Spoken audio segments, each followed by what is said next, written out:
அவங்க என்னன்னா அவங்க அம்மாவோட வந்து அப்ரோச் பண்ணாங்க. அப்ப எனக்கு தோணுச்சு. ஒருவேளை உண்மையா இருக்குமோ! சரி குடிக்காம இருங்க. எனக்கு அப்போ லவ் அப்படின்னு நான் சொல்லவே கிடையாது.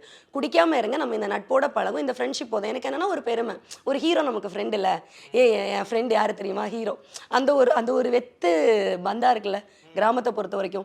அந்த ஒரு விஷயம் மட்டும் தான் என்கிட்ட இருந்துச்சு. அது ஒரு சின்ன பிள்ளைத்தனமா இருந்துச்சு. திரும்ப வந்து அதுக்கப்புறம் அவரு வந்து அப்ரோச் பண்ணவே இல்ல. ஏன்னா நீங்க கடைசி வரைக்கும் ஓகே அப்படின்ற அந்த ஒரு விஷயம் சொல்லவே இல்ல. அவங்க ஆமா. அம்மாவ கூட்டு வந்தப்ப கூட என்ன பதில்? அவங்க அம்மாட்ட என்ன சொன்னீங்க அம்மா நீங்க? கிட்ட இதான் சொன்னேன். ஆ. குடிக்கிறாங்கம்மா, ரொம்ப குடிக்கிறாங்க. ஏன் அப்படின்னு கேட்கும்போது, இல்லடா கல்யாணம் பண்ணிக்கிட்டா திருந்திடுவான்னு சொன்னாங்க.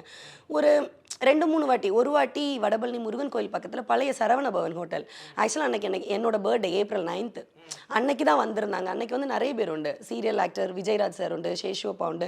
அவங்க கொஞ்சம் பேர கூட்டு வந்திருந்தாங்க. என்னன்னா, இத வந்து நம்ம யாருக்கும் நம்மளுடைய எமோஷன்ஸ யாருக்குமே எவிடன்ஸா ப்ரூவ் பண்ணணுன்றதே கிடையாது.